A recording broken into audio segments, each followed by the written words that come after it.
Hello दोस्तों, Cosmos publication में आप सभी का स्वागत है। कॉस्मॉस पब्लिकेशन की ओर से डेली टॉप 10 करंट अफेयर की सीरीज़ स्टार्ट की गई है। इस सीरीज़ में हम आपको डेली टॉप 10 करंट अफेयर पढ़ाएँगे और वो सारे टॉप 10 करंट अफेयर आपके एग्ज़ाम की दृष्टि से बहुत ज़्यादा इम्पोर्टेंट होंगे और इसमें उन्हीं टॉपिक को कवर किया जाएगा जो आपके एग्ज़ाम में बहुत ज़्यादा पूछने के चांसेस हो। तो चलिए आज का सेशन स्टार्ट करते हैं। अगर आप हमारे चैनल पर फर्स्ट टाइम विज़िट कर रहे हैं, तो हमारे चैनल को सब्सक्राइब करिए और ये वीडियो अगर आपको पसंद आता है, तो इस वीडियो को लाइक करिए और हमारे आने वाले वीडियो के लिए आप बेल नोटिफ़िकेशन को ऑन करके रख सकते हैं।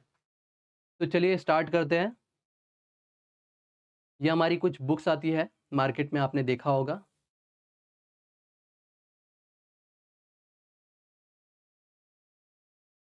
जो सबसे पहला करंट अफेयर है, वो है Bihar to host Khelo India youth games and para games in 2025। Bihar को ये पहली बार मौका मिल रहा है खेलो इंडिया यूथ गेम्स और पैरा गेम्स को होस्ट करने का, जो 2025 में होने वाले हैं। इसका जो लास्ट एडिशन था खेलो इंडिया यूथ गेम का, वो तमिलनाडु में हुआ था 2024 में। और ये जो खेलो इंडिया यूथ गेम्स और पैरा गेम्स हैं, ये खेलो इंडिया इनिशिएटिव का पार्ट है।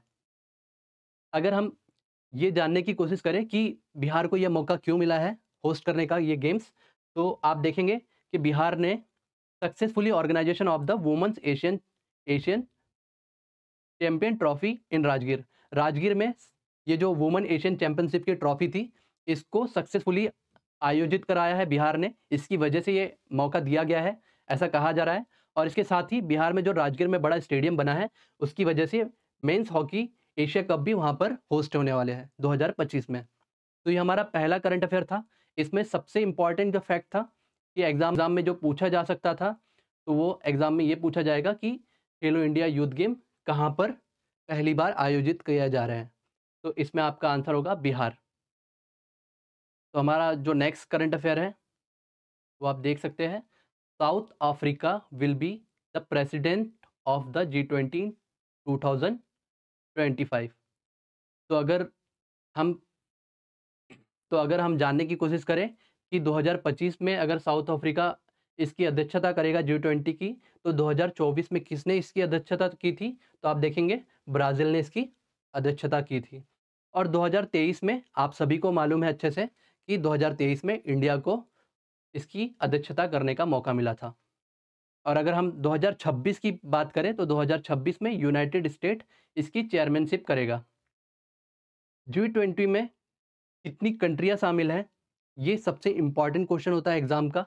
तो आप देख सकते हैं 19 कंट्री और 2 ऑर्गेनाइज़ेशन इसमें शामिल हैं, एक अफ्रीकन यूनियन और एक यूरोपियन यूनियन। तो जो अफ्रीकन यूनियन है, ये जब इंडिया ने अध्यक्षता की थी 2023 में, तब ये शामिल हुआ था, बाकी उसके पहले से शामिल थे। और ये संस्था कब फाउंड हुई थी? तो आप देख सकते हैं 1999 में। और इसका हेडक्वार्टर G20 का आप ध्यान रखिए, G20 का कोई भी हेडक्वार्टर नहीं है। ये आप अपने एग्ज़ाम के लिए ध्यान रखिए। G20 से रिलेटेड अगर आपको पूछा जाए कि इसका हेडक्वार्टर कहाँ है, तो इसका कोई भी हेडक्वार्टर नहीं है। G20 की जो भी देश प्रेसिडेंसी करता है, जो भी देश G20 को होस्ट करता है, वहीं पे उसका सारा कामकाज हो रहा होता है। तो चलिए हम नेक्स्ट करंट अफेयर देखते हैं। हमारा जो नेक्स्ट करंट अफेयर है, वो है Armenia become 104th full member of international solar alliance. जो इंटरनेशनल सोलर अलायंस है, उसका 104th पूरी तरीके से मेंबर बनने वाला आर्मेनिया देश बन चुका है। तो अगर हम इसके बेसिक डिटेल्स के बारे में देखेंगे, तो ये 2015 में फाउंड किया गया था पेरिस में। और इसके जो फाउंडिंग मेंबर थे, उसमें इंडिया और फ्रांस शामिल है। एग्जाम में जनरली पूछ लिया जाता है कि इसके जो फाउंडिंग मेंबर थे वो कौन थे। तो आप यहाँ पर मैंने मेंशन नहीं किया है, पर आप ध्यान में रख सकते हैं कि इसे इंडिया और फ्रांस के द्वारा मिलकर बनाया गया है इंटरनेशनल सोलर अलायंस को। और इसका हेडक्वार्टर जो है वो हरियाणा में है, हमारे इंडिया में है। आप देख सकते हैं national institute of solar energy, Gurugram, Haryana. और इसकी जो अध्यक्षता है इंटरनेशनल सोलर अलायंस की, 2026 तक इंडिया करने वाला है। और इसमें सबसे इम्पॉर्टेंट जो क्वेश्चन होगा, वो क्वेश्चन होगा ये 104th वाला क्वेश्चन। भले एग्जाम में ना पूछा जाए, पर ये 100th फुल मेंबर कौन बना था इंटरनेशनल सोलर अलायंस का, ये जरूर पूछा जा सकता है एग्जाम में। तो आप इसमें अगर कुछ फैक्ट याद रखने की बात है तो आप ये याद रख सकते हैं 100 फुल मेंबर कौन है पैराग्वे, और इसके साथ ही इसका जो हेडक्वार्टर है वो कहाँ पर है, national institute of solar energy, Gurugram, Haryana. ये कुछ बेसिक डिटेल्स है जो आप याद रख सकते हैं एग्जाम की दृष्टि से। चलिए अब नेक्स्ट करंट अफेयर देखते हैं हमारा। तो हमारा नेक्स्ट करंट अफेयर है, double Olympic triathlon gold medallist Alistair Brownlee retire at 36। तो आप ये देख सकते हैं, ये एलिस्टर ब्राउनली है जो एट द एज ऑफ 36 अपने एथलीट स्पोर्ट से रिटायरमेंट ले रहे हैं। तो आपके एग्जाम के लिए सिर्फ इतना ही इम्पॉर्टेंट है कि कौन से ओलंपिक ट्रायथलिन गोल्ड मेडलिस्ट है जिन्होंने अभी रिसेंटली रिटायरमेंट लिया है। तो आप इसका नाम जान सकते हैं, एलिस्टर ब्राउनली। तो चलिए अब हमारा जो नेक्स्ट करंट अफेयर है हम वो देखते हैं।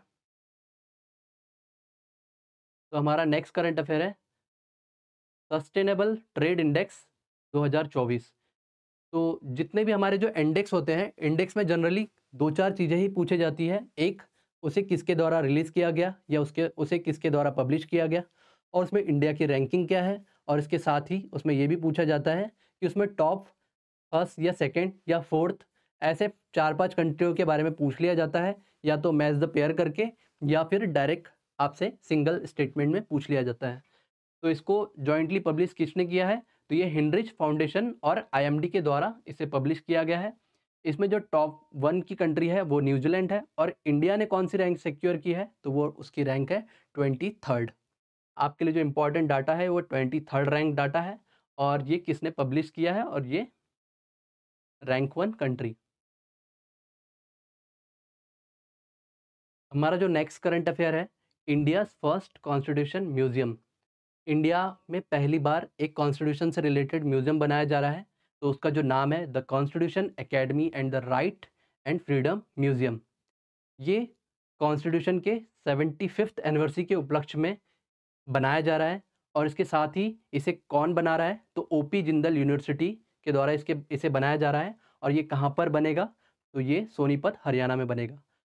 तो इसमें जो फैक्ट है आपके लिए वो सिंपल से फैक्ट है कि ये कहाँ पर बनाया जा रहा है, सोनीपत, हरियाणा में, और किसके द्वारा बनाया जा रहा है। एग्जाम में अगर पूछा जाएगा तो इन दोनों में से कोई एक फैक्ट पूछा जाएगा।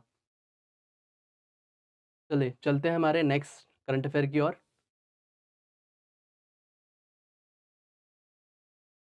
हमारा नेक्स्ट करंट अफेयर है, ISRO sign agreement with the Australian space agency for Gaganyaan mission. तो इसरो ने ऑस्ट्रेलिया की स्पेस एजेंसी के साथ एक एग्रीमेंट किया है। वो किससे रिलेटेड है, to boost cooperation on the space activity.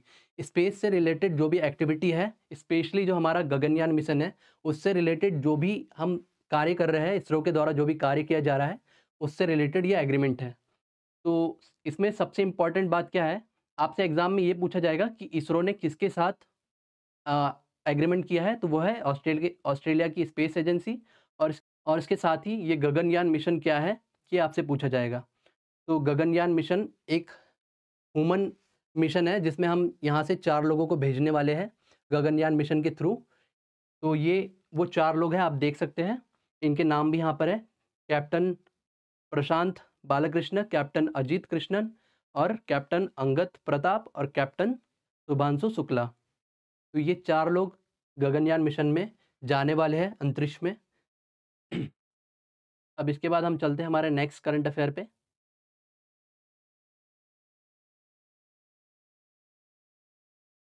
हमारा जो नेक्स्ट करंट अफेयर है, international criminal court issue arrest against Netanyahu. जो इजराइल के प्राइम मिनिस्टर हैं नेतन्याहू, उनके अगेंस्ट में इंटरनेशनल क्रिमिनल कोर्ट ने एक अरेस्ट वारंट जारी किया है। ये एक न्यूज़ का भाग है। तो आपके लिए क्या इंपॉर्टेंट है, एग्जाम में अगर पूछा जा सकता है, तो ऐसे एग्जाम में ये पूछा जाएगा कि किस देश के प्रधानमंत्री के अगेंस्ट में इंटरनेशनल क्रिमिनल कोर्ट ने एक अरेस्ट वारंट जारी किया गया। तो ये सिंपल सा ही टॉपिक है, इसमें ज़्यादा कुछ चीज़ें हैं नहीं।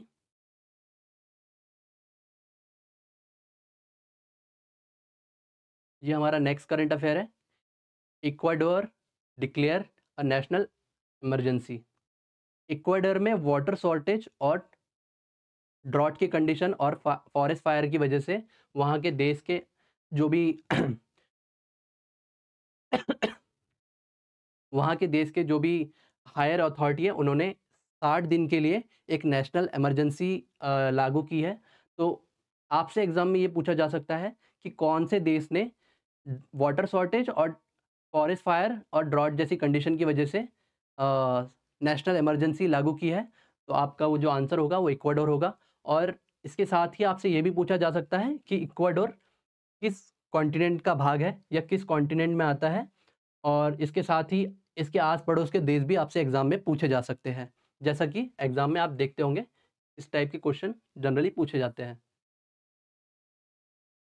अब ये हमारा नेक्स्ट करंट अफ़ेयर है, आमुर फाल्कन फेस्टिवल। ये इसका 9th एडिशन था और ये कहाँ पर सेलिब्रेट किया जा रहा है? तामेंगलोंग, मणिपुर में। और इस फेस्टिवल को सेलिब्रेट करने का जो मुख्य उद्देश्य है वो क्या है? To raise awareness about Amur falcon, जो कि एक वर्ल्ड का लॉन्गेस्ट ट्रैवलिंग बर्ड है। एक ऐसा बर्ड है कि ये विश्व के चक्कर लगाता है और लॉन्गेस्ट ट्रैवलिंग बर्ड की कैटेगरी में आता है। तो ये कहाँ से कहाँ माइग्रेट होता है, ये बर्ड कहाँ से कहाँ ट्रैवल करता है, तो आप देख सकते हैं ये नॉर्दर्न चाइना से लेकर ईस्टर्न मंगोलिया और उसके बाद फार ईस्ट रशिया और उसके साथ साउथ अफ्रीका को कवर करते हुए ये इंडिया से पास होता है। तो ये 20,000 किलोमीटर ट्रैवल करता है। तो इसी को इसी के कंज़र्व तो इसी बर्ड के कंज़र्वेशन के लिए अमूर फाल्कन फेस्टिवल मणिपुर में मनाया जाता है। तो ये आज हम हमारे करंट अफ़ेयर पूरे ख़त्म होते हैं। तो ये टॉप 10 करंट अफ़ेयर थे जो आपके एग्ज़ाम के लिए बहुत ज़्यादा इम्पोर्टेंट थे। आपको मैंने इसमें बताया भी है कि कौन-कौन सा टॉपिक और कौन-कौन सा फैक्ट आपके लिए बहुत ज़्यादा इम्पोर्टेंट हो सकता है। तो इसी तरीके के वीडियो और इसी तरीके के कंटेंट के साथ हम आपके सामने रोज़ डेली आएँगे। तो हमसे जुड़े रहिए। मिलते हैं, धन्यवाद।